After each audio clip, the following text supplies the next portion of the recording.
Nous venons de rencontrer l'honorable président de l'Assemblée nationale et nous lui avons transmis le mémorandum dont la teneur vous sera délivrée dans quelques minutes.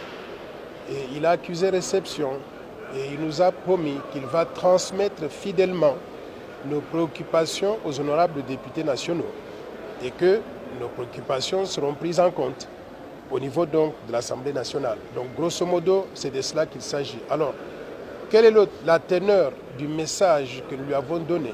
Je vais lire grosso modo, en résumé, ce qu'on lui a transmis comme message. On lui a dit, honorable président de l'Assemblée nationale, nous sommes la force du changement, FDC en sigle, un parti politique créé par arrêté du vice-premier ministre et ministre de l'Intérieur. Notre parti politique a comme vision de développement le plan Marshall pour la reconstruction et le développement de la RDC. Nous militons pour la bonne gouvernance, l'état de droit, la lutte contre les antivaleurs telles que la corruption, le détournement des fonds publics, la prédation des ressources minières.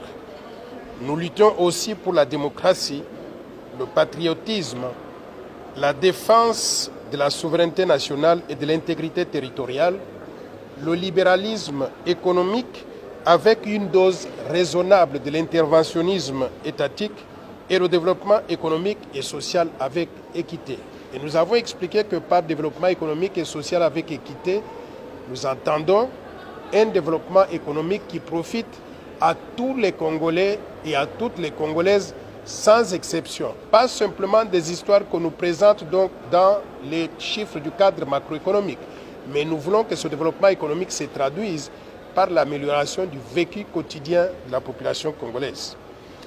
Nous lui avons dit, honorable président de l'Assemblée nationale, nous, peuple congolais, nous sommes soucieux de la sécurité et de la protection de l'ensemble du territoire congolais où l'idée de la balkanisation demeure un projet par ceux qui ne cessent de convoiter son immense richesse, sa grandeur d'un pays-continent et ses diverses cultures.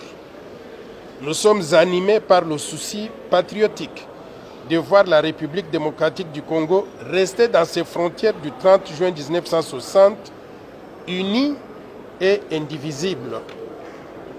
Nous demandons à l'Assemblée nationale d'aligner pour débat et vote la proposition de la loi Tchani à cette session de mars 2023.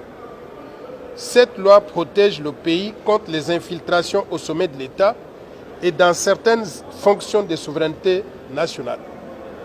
Nous informons la communauté tant nationale qu'internationale que nous sommes pour la paix, la souveraineté nationale, l'intégrité territoriale, l'unité nationale, la cohésion nationale et le développement économique et social avec équité.